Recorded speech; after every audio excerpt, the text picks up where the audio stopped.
Bom, cumprimento aqui para conversar conosco mais uma vez o jurista, psicanalista, professor universitário, doutor em ciências penais e juiz de direito no Tribunal de Justiça aqui do Rio de Janeiro, TJRJ, Rubens Casara. Rubens Casara, bom dia.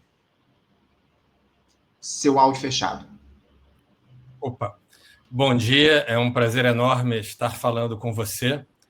E não precisa pedir desculpa, que foi um prazer ficar ouvindo a conversa de vocês antes. E ainda mais sobre um tema tão fundamental como esse, né? O tema, talvez, da nossa geração, esse massacre, esse genocídio que está acontecendo em Gaza. É isso, é o tema, como você diz aqui, da nossa geração. A gente precisa, sem dúvida, aprofundar sempre essa discussão. Quero agradecer a paciência e a tua presença também aqui, Casara, para a gente falar um pouco sobre os temas relacionados à justiça aqui no nosso país. Primeiro, eu não posso deixar de iniciar aqui o nosso papo falando sobre essa posse, na última segunda-feira, do ministro Luiz Edson Fachin, na presidência do Supremo Tribunal Federal. Ele substitui Luiz Roberto Barroso na liderança ali da corte e vai enfrentar uma série de desafios no STF, viu, Casara, com essa tentativa de se anistiar os condenados pelo próprio Supremo por tentativa de golpe de Estado aqui no nosso país, também essas sanções impostas pelo presidente dos Estados Unidos, o Donald Trump, contra magistrados da Suprema Corte no bojo dessa lógica do bolsonarismo que tenta impedir a condenação do ex-capitão ou evitar que ele seja preso, enfim. O Fachin vai tratar ao longo dos próximos tempos de temas importantes. Aliás, ele vai liderar a corte no próximo processo eleitoral, não o TSE, mas o Supremo Tribunal Federal durante as eleições presidenciais de 2026. Enfim, muitas questões importantes que o ministro que acabou de assumir, deve enfrentar. E eu queria começar com uma análise mais geral tua, Casara, a respeito desses desafios. Como é que você vê essa gestão? O que é que a gente pode esperar do Luiz Edson Fachin na presidência da Suprema Corte do nosso país? O tensionamento político no país acabou colocando, mais uma vez, o Supremo Tribunal Federal em destaque. Muitas das questões que tradicionalmente eram resolvidas no campo político hoje são entregues ao Supremo Tribunal Federal. E o Fachin vai se deparar com isso nos próximos anos. O Fachin tem uma personalidade bastante diferente do seu antecessor, do Luiz Roberto Barroso. É uma pessoa extremamente preparada, extremamente política no bom sentido, aberta ao diálogo, e sabe o que espera por ele, né? Então, acho que está preparado para esses desafios que vão se colocar. A questão da eleição é muito importante, a questão da campanha, com a possibilidade das big techs influenciarem nos resultados do pleito. Tudo isso está sendo já objeto de atenção do Supremo Tribunal Federal e também do Tribunal Superior Eleitoral. E então é muito trabalho para os próximos anos. Eu espero sinceramente que o ministro Fachin atenda às nossas expectativas democráticas, né, de contribuir para a manutenção das regras do jogo democrático, contribuir para a manutenção do Estado Democrático de Direito, como recentemente o Supremo Tribunal Federal, aos trancos e barrancos, tem feito. É o que a gente espera acima de tudo, né? A gente vai ter um processo eleitoral, mais uma vez, muito difícil em 2026, essas big techs cada vez influenciando mais no cenário político, não só no Brasil, mas no mundo inteiro.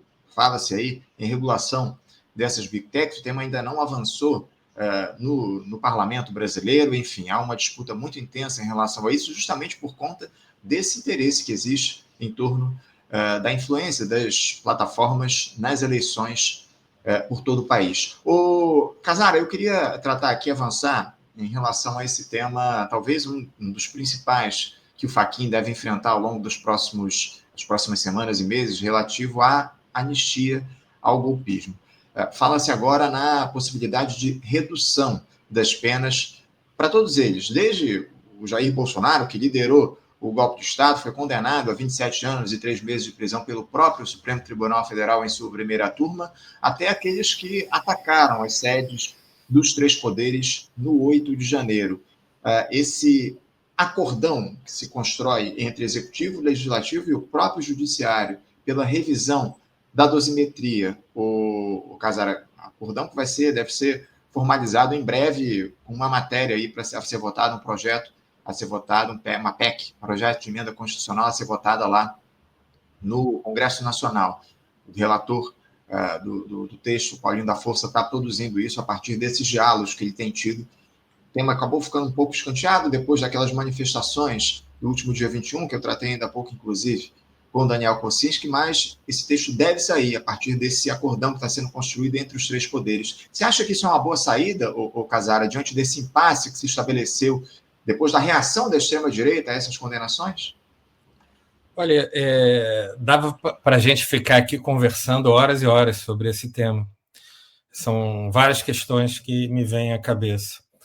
Uma delas é que leis produzidas de forma casuística, elas são tendencialmente sempre inconstitucionais, então acabam podendo ser objeto de atenção do Supremo Tribunal Federal.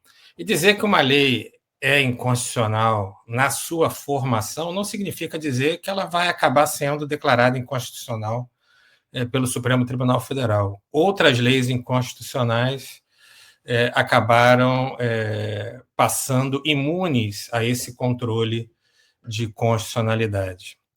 Uma outra questão que eu acho importante da gente discutir aqui é que a lei brasileira, ao contrário do que está sendo divulgado por parcela da mídia e, em especial, por políticos ligados à extrema-direita, é uma lei extremamente razoável no que tange às penas aplicáveis aos delitos.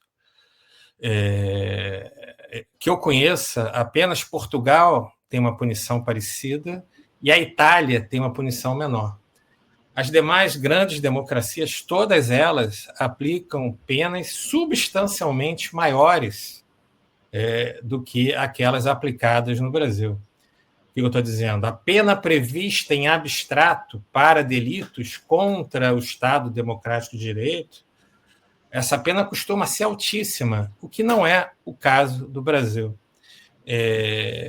Essa ideia de reduzir as penas faz com que um crime contra a democracia acabe punido como um delito patrimonial sem violência ou grave ameaça, como se fosse um estelionato, um furto qualificado, alguma coisa de muitíssima menor importância.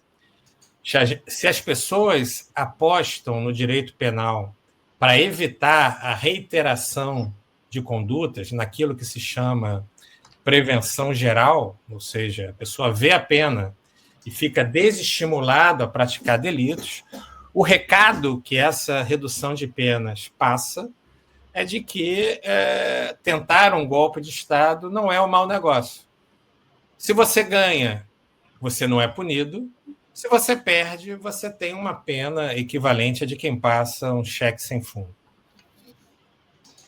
É isso. Esse, como você disse, é um tema que daria para a gente tratar aqui por muito tempo no nosso programa, diante da complexidade, da profundidade dessa discussão. Agora, o Casara, o Supremo Tribunal Federal referendando esse tipo de acordo que você muito bem caracterizou como casuístico, que está sendo construído entre os três poderes, logo depois de condenar os golpistas. A gente teve a condenação aí no último mês, há pouco mais de 15, 20 dias do Bolsonaro e dessa turma. O Supremo referendar esse tipo de acordo não pega mal para o próprio judiciário brasileiro? A questão é bem complexa, porque nós estamos diante de um choque entre poderes. A harmonia que deveria existir entre os poderes da República parece que dessa vez está explicitamente se revelando uma ilusão. Que cabe ao poder legislativo? Produzir leis que são comandos abstratos e genéricos no interesse da população. E o Supremo avaliar se essas leis que são produzidas obedeceram ao processo legislativo, ao devido processo legislativo, e violam ou não os direitos e garantias fundamentais estabelecidos na Constituição, ou seja, se a lei é formalmente constitucional e se ela é materialmente constitucional.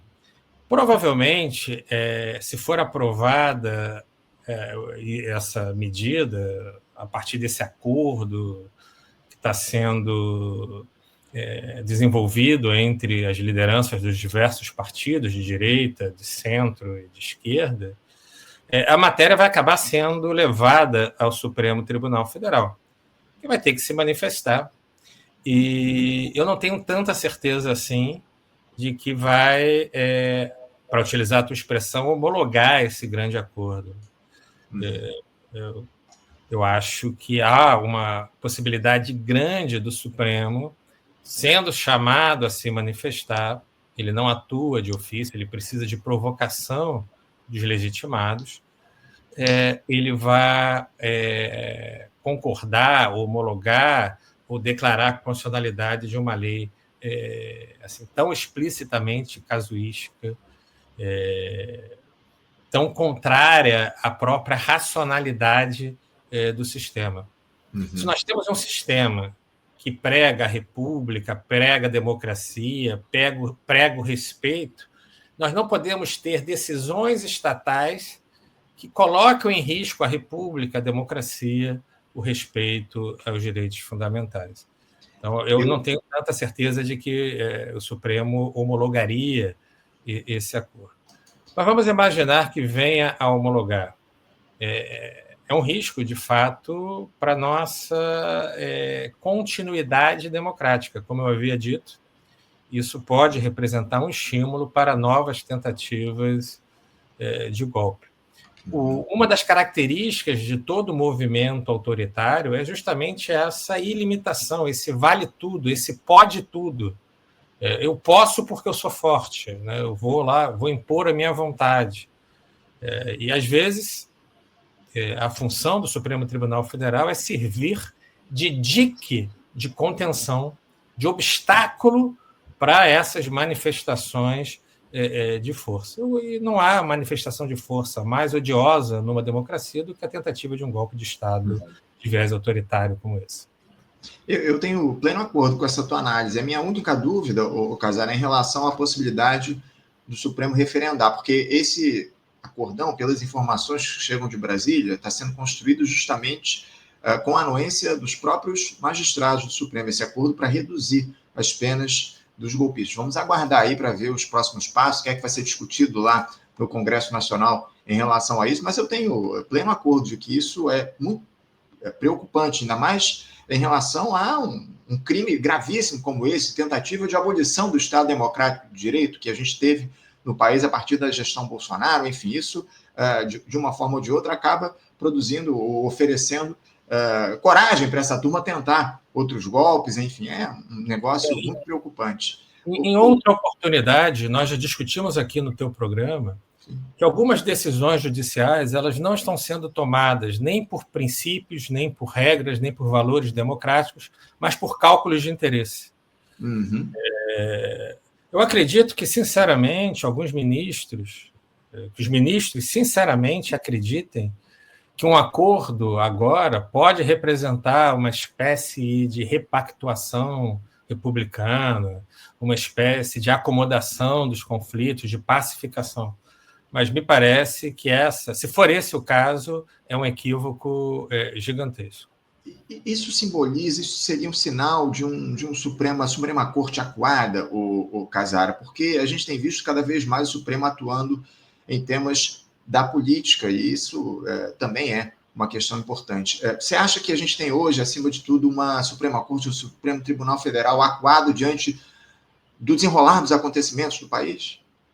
Não me parece. E o resultado de algumas decisões recentes do Supremo Tribunal Federal apontam em sentido contrário. Uhum. Evidentemente, é um quadro de crise, né? E em quadros de crise tudo pode acontecer. Pode, amanhã ou depois, o Supremo Tribunal Federal, enquanto garante da democracia, desaparecer. Ou ele pode se fortalecer a partir desses ataques que sofre. Eu aposto e desejo essa segunda opção, a partir dos ataques ao Supremo Tribunal Federal, que não são ataques direcionados aos vários erros e equívocos que ele produz. Ao contrário, são ataques direcionados pela função fundamental de garantia da democracia que ele exerce. Então, são ataques pelas qualidades e não pelos defeitos.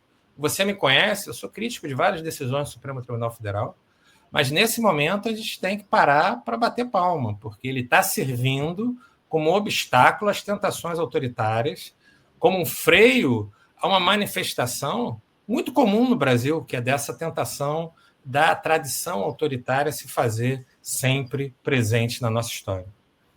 É isso. O Casaro, eu queria avançar aqui no nosso diálogo para trazer um outro tema que é importantíssimo, que vai estar na pauta aí do Edson Fachin ao longo dos próximos meses, diz respeito a essas sanções do Donald Trump contra ministros da Suprema Corte, especialmente na figura do Alexandre de Moraes e dos seus familiares.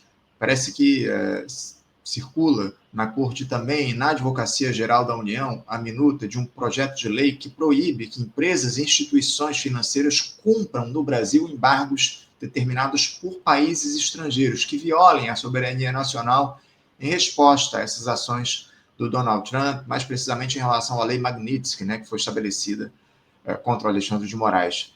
O presidente da Câmara, Hugo Mota, inclusive, já teria dado aval a essa iniciativa, a esse projeto que circula entre os poderes. Só não sabe ainda se esse PL seria iniciativa do Executivo ou então de algum parlamentar, enfim. Eu queria uma avaliação tua, Casara, a respeito do que é que a Suprema Corte pode fazer no sentido de dar um basta a essa tentativa de intervenção externa promovida pelo Donald Trump no nosso país. A questão aqui gira em torno do conceito de soberania. Uma característica da jurisdição, a jurisdição só é jurisdição onde ela pode se impor, onde ela pode ser aplicada sem qualquer tipo de obstáculo, porque ela deriva da soberania. Então, qualquer decisão da Suprema Corte Federal, ela tem como limite a própria soberania, até que ponto o Estado consegue fazer prevalecer as suas próprias decisões.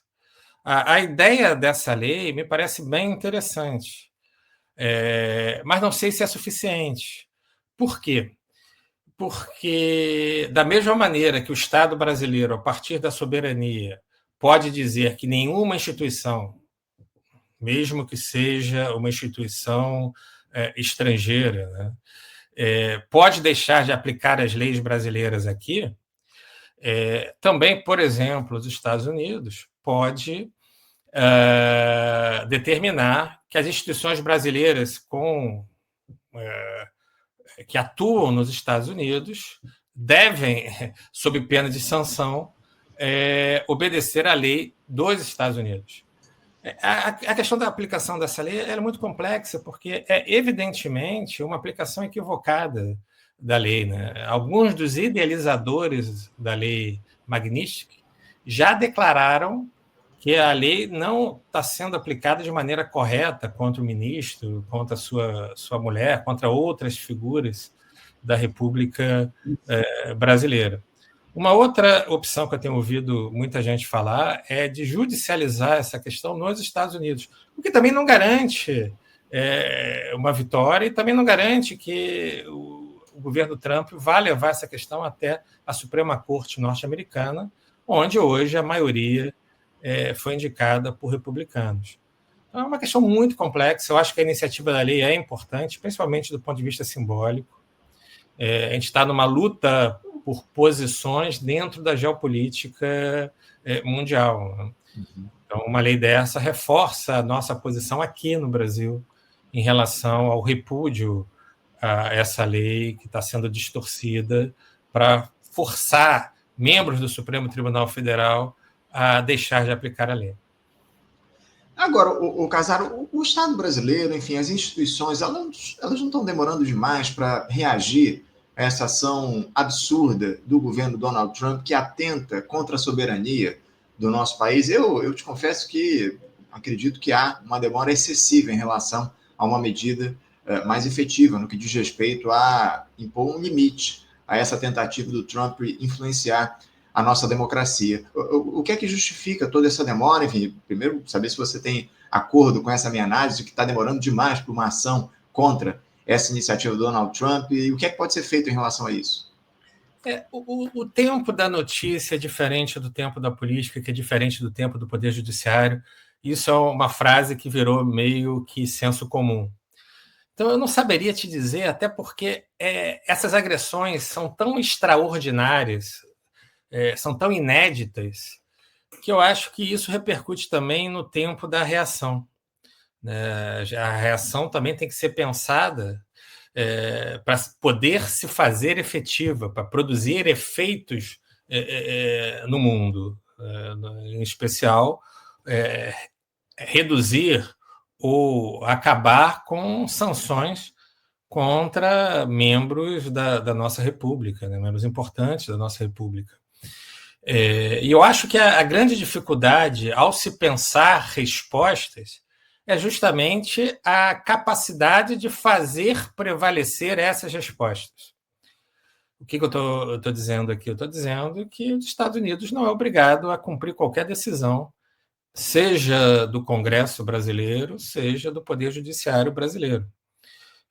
O que a gente pode fazer efetivamente, aqui dentro do Brasil, também em relação aos países que cumprem os tratados e convenções internacionais, evitar qualquer tipo de sancionamento ou de potencialização dessa punição ilegal publicada a brasileiros. Mas nada disso diz muito para um governo como o de Donald Trump. Basta ver que Trump também agora começou a caçar vistos, autorizações de juízes que estavam auxiliando no Supremo Tribunal Federal. Então é uma demonstração de força. Mas é uma demonstração de força para um determinado público e, em especial, para o público norte-americano. É a típica demonstração de força de um império que está caindo, que está desmoronando. Então, ele precisa desse tipo de demonstração de força. Então, uma lei nova no Brasil, medidas judiciais no Brasil, nada disso se mostra totalmente efetivo para evitar a aplicação de uma lei nos Estados Unidos. Né? Entendo. O Casara, para além dessa questão relacionada à lei Magnitsky, eu queria tratar contigo sobre talvez a primeira grande questão que o Fachin está se deparando lá no Supremo Tribunal Federal, uma votação que foi pautada pelo presidente da Corte para o plenário, esse julgamento, um dos temas trabalhistas mais importantes e mais sensíveis que tramitam na Suprema Corte, o vínculo de trabalho entre motoristas e entregadores com plataformas digitais, sendo analisado lá em 2 projetos no Supremo Tribunal Federal, em dois julgamentos. Ontem foram iniciadas as sustentações orais sobre esse tema e novas sessões vão ser marcadas ao longo dos próximos dias e semanas para análise dos magistrados. A Advocacia Geral da União, a AGU, defendeu uma tese que propõe o reconhecimento de determinados direitos, mas sem reconhecer o vínculo empregatício entre motoristas e as empresas de aplicativos de transporte. O posicionamento da União foi apresentado pelo ministro Jorge Messias na condição de amicus curiae, que é parte colaboradora do processo.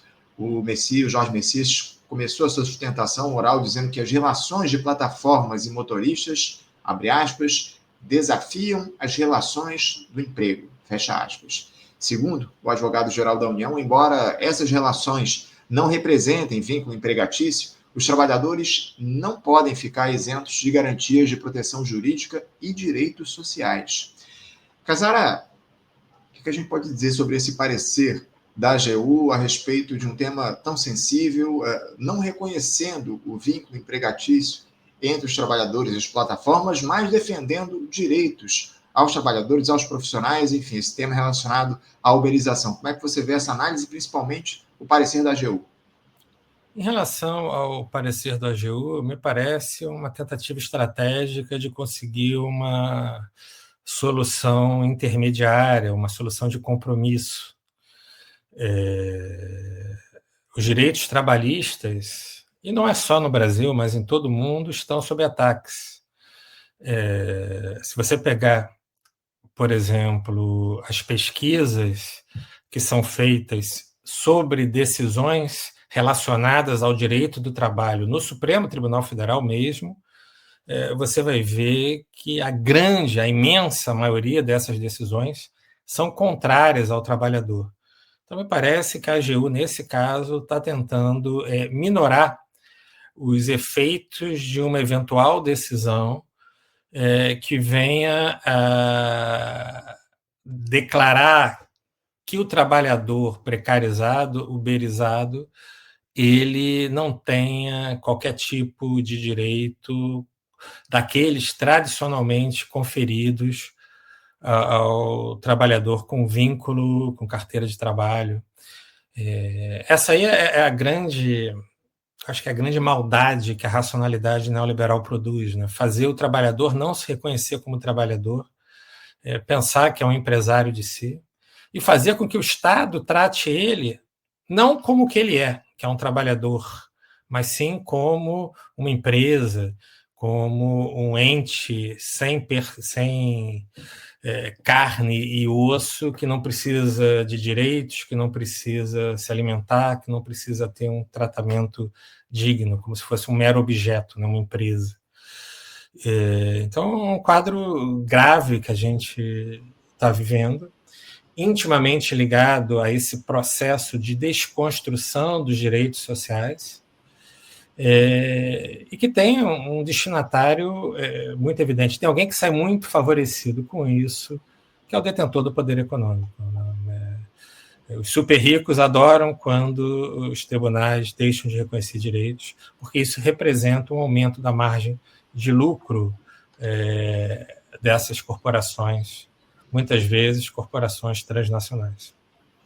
Você traz a questão do cerne dela, viu, o Casara, porque, acima de tudo, o que está em risco são direitos fundamentais. Os trabalhadores já estão sendo atacados há muito tempo aqui no nosso país. Tivemos a reforma trabalhista que aprofundou esse ataque aos direitos dos trabalhadores, o tema da terceirização também, que foi tratado durante a gestão do Michel Temer, do golpista, aqui no nosso país, e de lá para cá o cenário só vem piorando a cada dia que passa. O Casara, em um cenário como esse, que você muito bem retratou aqui para a gente, onde a uberização avança no mundo inteiro, como é que a gente pode enfrentar esse dilema em um país da periferia do capitalismo, absolutamente subalternizado, refém dos grandes interesses? Como é que o Brasil pode lidar com esse tema diante desse cenário difícil que a gente enfrenta? É uma questão intimamente ligada a uma luta por hegemonia, né? A gente tem que produzir uma contra-hegemonia a isso que você está denunciando. E é um processo complexo. Eu acho que só a política dá conta desse tipo, dessa mudança necessária para todos nós. Então, a gente tem que voltar a discutir essas questões. Teria que ter mobilização popular. O exemplo da mobilização contra a PEC da blindagem, eu acho que é um exemplo muito interessante. Nós estamos sob ataque, né? Os direitos fundamentais estão sob ataque, não só os direitos sociais, como os direitos trabalhistas, mas os próprios direitos humanos, né? Os direitos de primeira geração, os direitos individuais também. Porque eles representam, em certo sentido, a possibilidade de reduzir a margem de lucro dos super ricos. Então, tudo aquilo que pode representar uma diminuição da margem de lucro é atacado.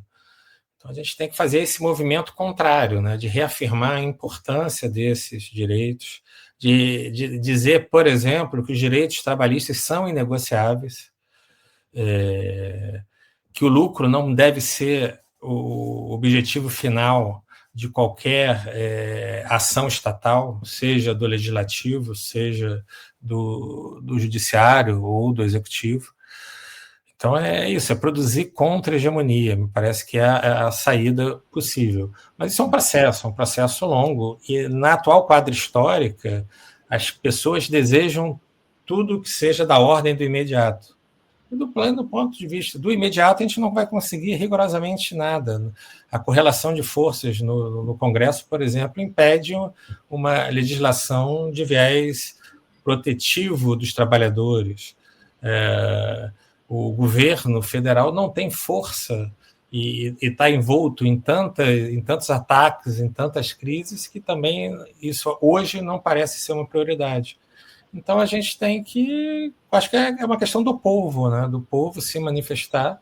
E dizer. Agora, isso é uma questão curiosa, né? Eu esqueci de falar disso, passa por um processo de conscientização. Porque, muitas vezes, um dos principais artífices, um dos principais defensores da retirada de direitos é justamente aquela pessoa que vai ser prejudicada por essa retirada de direitos, porque ela foi enganada, ela está tão imersa dentro dessa ideologia aqui no sentido negativo, de falsa compreensão da realidade, que ele acredita naqueles discursos de que vai aumentar o lucro se perder direitos. Então, ele perde o direito, diminui o seu lucro e depois ainda fica ressentido e aderindo a movimentos de extrema-direita que vão acabar retirando ainda mais direitos desse indivíduo. O Casara, essa tua fala fica muito evidente a partir de um diálogo que a gente teve aqui algum tempo atrás com um presidente de um sindicato desses de entregadores, que dizia justamente isso. Não, a gente não quer mais direitos, a gente quer o direito, a gente quer exercer a nossa função, ser o dono do nosso próprio trabalho, sermos empresários, enfim. Essa lógica de que as pessoas são donas, entre aspas, do seu trabalho, da sua vida, de uma forma ou de outra, a partir dessa questão relativa à uberização, à precarização do trabalho, ela tem avançado muito, inclusive entre as lideranças sindicais desses entregadores, enfim, desses motoristas de aplicativo. A gente vê isso aqui, infelizmente, no programa, um diálogo que a gente faz. Tem um debate muito que eu já classifico como clássico aqui com o professor...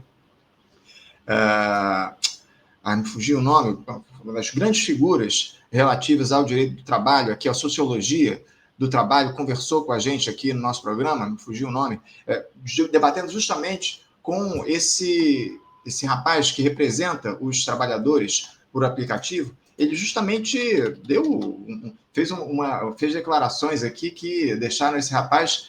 aliás, ele até caiu da conexão, não voltou mais para conversar aqui com a gente, justamente por conta desse constrangimento que houve, um choque de realidade que foi estabelecido pelo professor, que me fugiu o nome, peço mil desculpas aqui, eu não lembro, vou tentar recuperar aqui e retomar antes do fim do nosso papo aqui no nosso programa. Daqui a pouco eu trago para os nossos espectadores. Aliás, nosso tempo está esgotado, viu, Casara? Eu quero agradecer a tua presença aqui com a gente no Faixa Livre, mais uma vez. Ricardo Antunes, a principal figura que trata da questão da sociologia do trabalho, esteve aqui com a gente nesse debate, que eu classifico como clássico. Depois até vou colocar o link aqui no chat para quem quiser rever. Tem mais de um ano esse debate, enfim, mas foi muito simbólico do que está colocado, do que representa essa discussão no Brasil hoje. Obrigado, viu, Casara, pela tua presença. Em breve a gente volta a conversar no Faixa Livre. Uma boa quinta-feira para ti. Para vocês também. Um abraço grande. Valeu.